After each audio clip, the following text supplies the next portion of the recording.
UP के झांसी में मजदूरों के ऊपर पुलिस वालों ने लाठीचार्ज किया।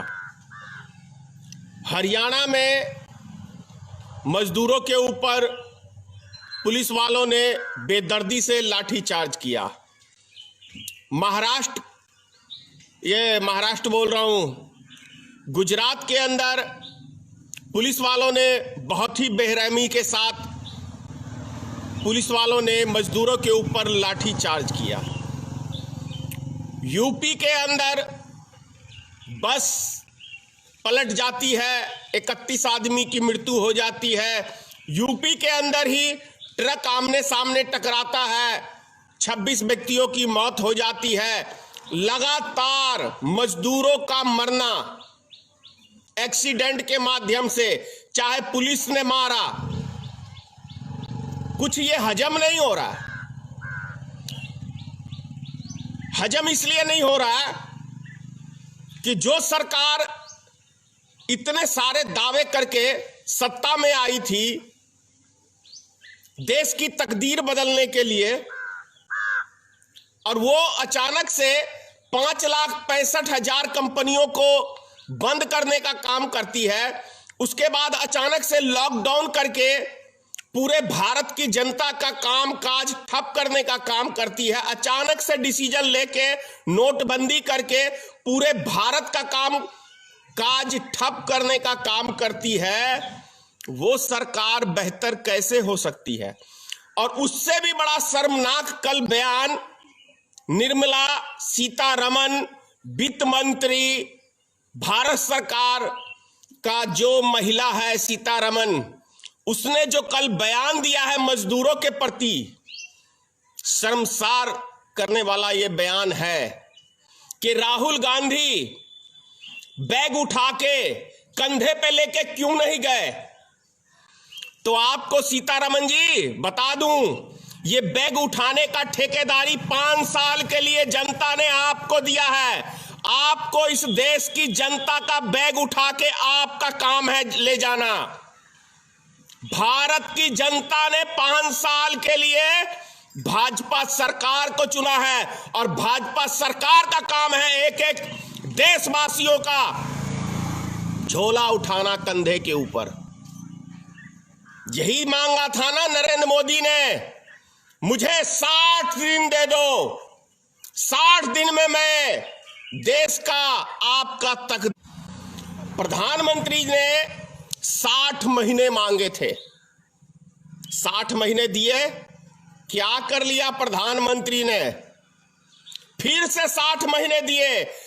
मैं आपका चौकीदार हूं। उसके सारे नेता भी बोलने लगे मैं भी चौकीदार हूं। अरे भैया, तो चौकीदार सारे गायब कहां हो गए देश के? आज देश की जनता पैदल चल रही है, भूख से मर रही है, तो कहां हो चौकीदार? किस बिल में घुसे हुए हो? सत्ता नहीं संभल रही, आज इस्तीफा दे दो। यह देश तुमसे पहले बहुत अच्छी तरीके से चल रहा था। जब भारतीय जनता पार्टी की सरकार नहीं थी तो देश का एक एक नागरिक खुश था। जब से 6 साल की सत्ता में भारतीय जनता पार्टी सत्ता में आई है, देश का चाहे उद्योगपति हो, चाहे आम नागरिक हो, चाहे मजदूर हो, चाहे कोई हो, चाहे महिला हो, एक एक व्यक्ति भारतीय जनता पार्टी की सरकार में आज परेशान है। चाहे वो किसान हो, एक व्यक्ति देश का सुखी नहीं है। शर्म नहीं आती इस बयान को देते हुए सीतारमण? मजदूरों का मजाक उड़ा रही हो, गरीब आदमियों का मजाक उड़ा रही हो। रेलगाड़ी की सुविधा किसके पास है? बस की सुविधा किसके पास है? इस देश की पावर किसके पास है जो आज गरीब मजदूर पैदल चल रहे हैं? शर्म नहीं आता? या बेशर्मी का ताज पहन के बैठ गई हो? शर्म हया नाम की चीज नहीं है भारतीय जनता पार्टी के किसी भी लीडर के अंदर, चाहे वो देश का प्रधानमंत्री हो, चाहे गृह मंत्री हो, चाहे वित्त मंत्री हो। सारे बेशर्मों की एक टीम सी खड़ी हो गई है। गरीब मजदूरों का मजाक उड़ाते हो। बेच के खा गए हैं। ये सत्ता के नशे में ऐसा चूर हो गए हैं कि इनको मनुष्य नजर नहीं आ रहा। आज भारत के अंदर कौन सा इंडिया का निर्माण करने चले हो? क्या ये मेक इन इंडिया है? क्या ये न्यू इंडिया है?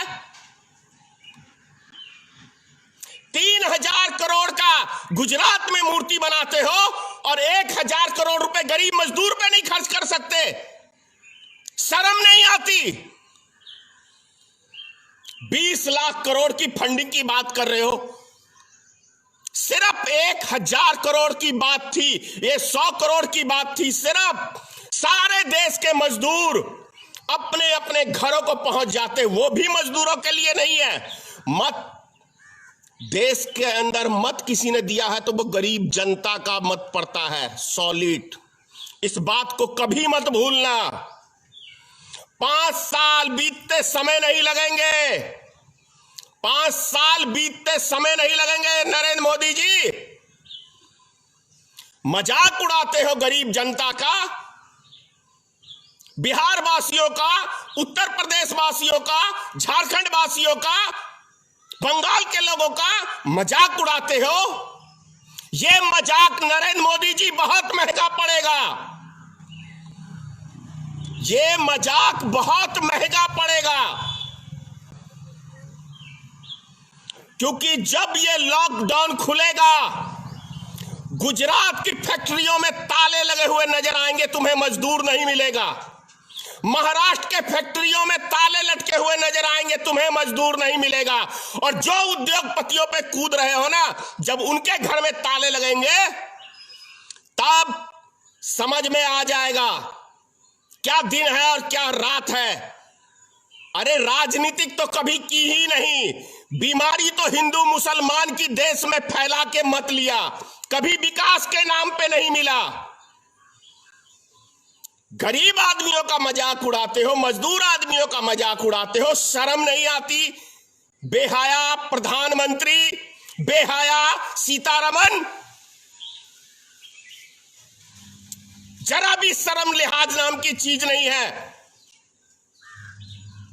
लोग पैदल चल रहे तो उसका हंसी उड़ा रही हो, लोग भूख से मर रहे तो उसका हंसी उड़ा रही हो।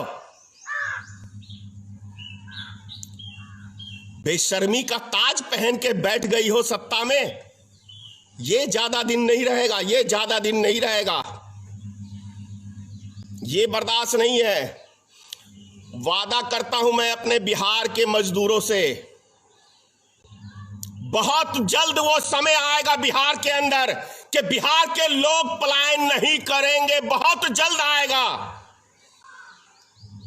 मेरे जीवन का एक ही मकसद है कि बिहार के लोग पलायन नहीं करेंगे, दूसरा और कोई मकसद नहीं है।